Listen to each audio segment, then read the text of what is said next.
आकाशवाणी लखनऊ से प्रस्तुत है प्रादेशिक समाचार।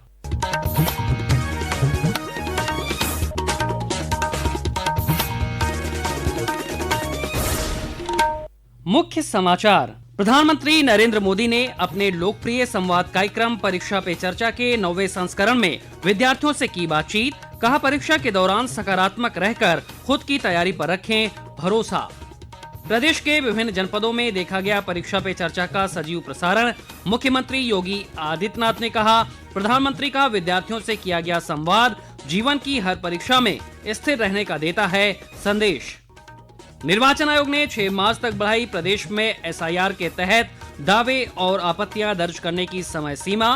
10 अप्रैल को जारी होगी अंतिम मतदाता सूची। और प्रदेश के कृषि मंत्री सूर्य प्रताप शाही ने आज प्रयागराज माघ मेले में आयोजित कृषि मेले में लिया हिस्सा। कहा, किसानों का हित है सरकार की प्राथमिकता।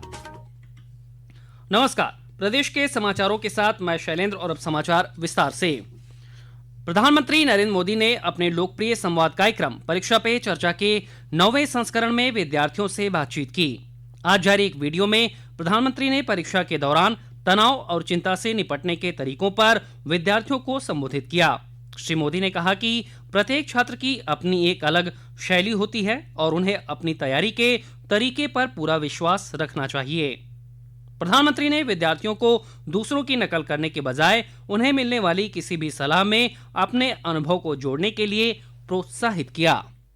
पहली बात है, आप अपनी जो पैटर्न है उस पर पूरा भरोसा करो, लेकिन जो पैटर्न के लिए सुझाव देते हैं उसको ध्यान से सुनो, समझने की कोशिश करो और उसमें आपको लगता है यार मेरी पैटर्न तो है लेकिन ये चीज मैं अगर जोड़ दूं तो अच्छा होगा, लेकिन किसी के कहने पर मत जोड़ो, अपने अनुभव से जोड़ो। श्री मोदी ने कहा कि शिक्षा जीवन को बेहतर बनाने का माध्यम है। उन्होंने कहा कि हमारा लक्ष्य संपूर्ण जीवन का विकास है। प्रधानमंत्री ने शिक्षकों को प्रत्येक छात्र की सीखने की गति के प्रति संवेदनशील रहने की सलाह दी। कार्यक्रम के दौरान छात्र के सवाल का जवाब देते हुए उन्होंने कहा कि जीवन के हर पहलू में संतुलन आवश्यक है। प्रधानमंत्री ने इस बात पर जोर दिया कि जीवन कौशल और व्यावसायिक कौशल दोनों के विकास पर छात्रों को ध्यान देना चाहिए।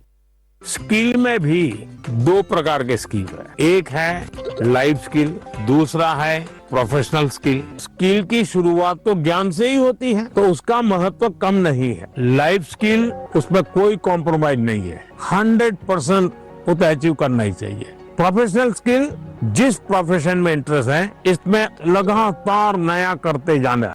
राज्यपाल आनंदीबेन पटेल ने लखनऊ में छात्राओं के साथ परीक्षा पे चर्चा 2026 कार्यक्रम का सजीव प्रसारण देखा।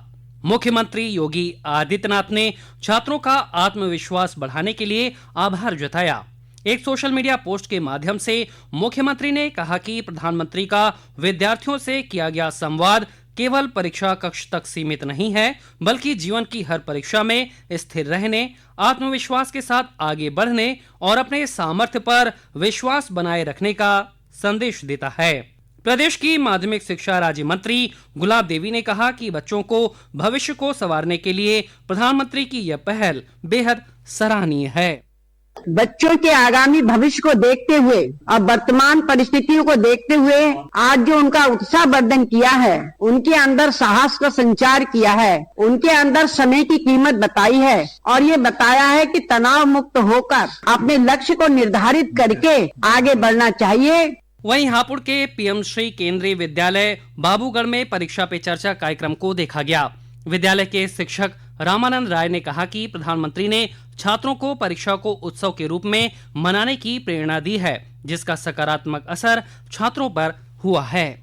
आज प्रधानमंत्री जी द्वारा जो परीक्षा पे चर्चा कार्यक्रम हुआ, निसंदेह वह बच्चों को तनाव मुक्त परीक्षा प्रणाली से जुड़ने का, उसको उत्सव के रूप में मनाने का एक प्रयत्न था। प्रधानमंत्री जी ने ये कहा कि पढ़ाई के सिवाय अन्य गतिविधियां जिस विधा में आप माहिर हैं वो करते हैं और जब आप उसमें अच्छा करते हैं तो अभिभावक खुश होते हैं कि मेरे बेटे ने किया। तो अभिभावकों का भी दायित्व है कि बच्चों को शैक्षणिक गतिविधियों से इतर भी अन्य गतिविधियों जिनमें उनकी रुचि है उसमें उनकी सहभागिता तय की जाए।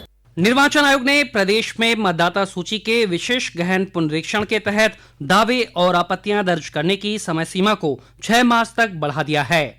प्रदेश के मुख्य निर्वाचन अधिकारी नवदीप रेडवा ने बताया कि इस विस्तार से मतदाताओं को अपने विवरण की जांच करने, सुधार करवाने और मतदाता सूची में पात्र नामों को शामिल करवाने के लिए अतिरिक्त समय मिलेगा।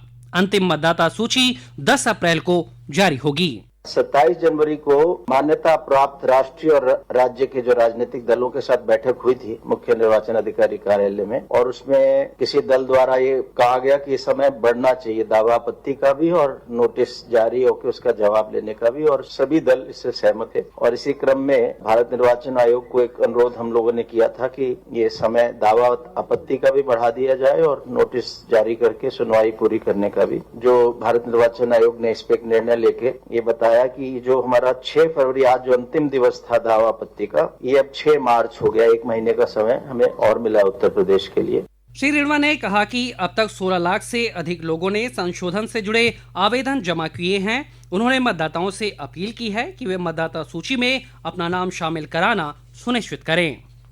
ये समाचार आप आकाशवाणी लखनऊ से सुन रहे हैं। ताजा समाचार जानने के लिए आप हमारी वेबसाइट newsonair.gov.in पर लॉगिन कर सकते हैं। इसके साथ ही आप प्रादेशिक समाचारों का ये बुलेटिन हमारे YouTube channel news on AIR Lucknow पर भी सुन सकते हैं। मुख्यमंत्री योगी आदित्यनाथ ने आज हरिद्वार में आयोजित समारोह में स्वामी सत्यमित्रानंद गिरी जी महाराज के समाधि स्थल पर विग्रह मूर्ति की स्थापना कार्यक्रम में हिस्सा लिया। इस कार्यक्रम में रक्षा मंत्री राजनाथ सिंह भी शामिल हुए। कार्यक्रम को संबोधित करते हुए मुख्यमंत्री ने कहा कि प्रदेश सरकार ने आस्था के केंद्रों की विरासत को संरक्षित और सम्मानित किया है। उन्होंने कहा कि उत्तर प्रदेश केवल एक राज्य नहीं है, ये भारत की आत्मा का केंद्र बिंदु भी है। सरकार के प्रयासों से राज्य आज प्रगति के नए पथ पर अग्रसर है। जब इन आस्था के केंद्रों को हम लोगों ने सम्मान के साथ आगे बढ़ाया है, उसकी विरासत को सम्मानित किया है, उसको संरक्षित करने का काम किया है, परिणाम क्या है? एक बीमारू राज्य उत्तर प्रदेश भारत की अर्थव्यवस्था का ब्रेक थ्रू बन करके आज लगातार प्रगति के एक नए पथ पर अग्रसर होकर के कार्य कर रहा है, आगे बढ़ रहा है। उत्तर प्रदेश केवल एक राज्य नहीं है, यह भारत की आत्मा का केंद्र बिंदु भी है। प्रदेश में आवारा कुत्तों की समस्या को देखते हुए प्रदेश सरकार ने नगर निगमों और जनपद मुख्यालयों पर डॉग शेल्टर होम व एनिमल बर्थ कंट्रोल सेंटर की स्थापना प्रक्रिया तेज कर दी है। सरकार ने डॉग शेल्टर होम के लिए अलग से विस्तृत परियोजना रिपोर्ट तैयार करने के निर्देश दिए हैं। प्राप्त प्रस्तावों के अनुसार प्रति शेल्टर होम 470 लाख रुपए से लेकर 531 लाख रुपए तक लागत आने का अनुमान है। डीपीआर में शेल्टर होम की क्षमता, इंफ्रास्ट्रक्चर, पशु चिकित्सा सुविधाएं, भोजन, स्वच्छता, सुरक्षा व्यवस्था और प्रशिक्षित स्टाफ की तैनाती जैसे सभी महत्वपूर्ण बिंदुओं को शामिल किया गया है। प्रदेश के कृषि मंत्री सूर्य प्रताप शाही ने आज प्रयागराज माघ मेले में आयोजित कृषि मेले में हिस्सा लिया। इस अवसर पर उन्होंने अलग अलग योजनाओं के लाभार्थी किसानों को चेक और कृषि यंत्र वितरित किए। कार्यक्रम को संबोधित करते हुए उन्होंने कहा कि केंद्र और राज्य सरकार किसानों के हित को प्राथमिकता देते हुए विभिन्न योजनाओं का संचालन कर रही है। उन्होंने कहा कि इस किसान मेले में कृषि विशेषज्ञ किसानों को उन्नत तकनीक का इस्तेमाल कर फसल को बेहतर बनाने के गुर सिखा रहे हैं, जिससे किसानों की आय में वृद्धि होगी। लोक सेवा आयोग यूपी पीएससी ने पीसीएस परीक्षा 2024 के साक्षात्कार का कार्यक्रम जारी कर दिया है। साक्षात्कार 16 फरवरी से 20 मार्च तक कुल 23 तिथियों में आयोजित किए जाएंगे। महाशिवरात्रि पर्व को लेकर वाराणसी के श्री काशी विश्वनाथ धाम में आज भगवान श्री गणेश के पूजन के साथ महाशिवरात्रि महोत्सव औपचारिक रूप से प्रारंभ हो गया है। महाशिवरात्रि पर्व पर काशी विश्वनाथ धाम में इस वर्ष भगवान शिव के विवाह से जुड़े वस्त्र और श्रृंगार का सामान श्री कृष्ण जन्मभूमि मथुरा से काशी पहुंचेगा। महाशिवरात्रि के दिन बाबा विश्वनाथ का भव्य श्रृंगार इन वस्त्रों और आभूषणों से ही किया जाएगा। और अंत में मुख्य समाचार एक बार फिर। प्रधानमंत्री नरेंद्र मोदी ने अपने लोकप्रिय संवाद कार्यक्रम परीक्षा पे चर्चा के 9वें संस्करण में विद्यार्थियों से की बातचीत। कहा, परीक्षा के दौरान सकारात्मक रहकर खुद की तैयारी पर रखें भरोसा। प्रदेश के विभिन्न जनपदों में देखा गया परीक्षा पे चर्चा का सजीव प्रसारण। मुख्यमंत्री योगी आदित्यनाथ ने कहा, प्रधानमंत्री का विद्यार्थियों से किया गया संवाद जीवन की हर परीक्षा में स्थिर रहने का देता है संदेश। निर्वाचन आयोग ने 6 मार्च तक बढ़ाई प्रदेश में SIR के तहत दावे और आपत्तियां दर्ज करने की समय सीमा। 10 अप्रैल को जारी होगी अंतिम मतदाता सूची। और प्रदेश के कृषि मंत्री सूर्य प्रताप शाही ने आज प्रयागराज माघ मेले में आयोजित कृषि मेले में लिया हिस्सा। कहा, किसानों का हित है सरकार की प्राथमिकता। इसी के साथ समाचारों का ये बुलेटिन समाप्त हुआ। अगला बुलेटिन रात 8 बजे FM पर प्रसारित किया जाएगा। नमस्कार।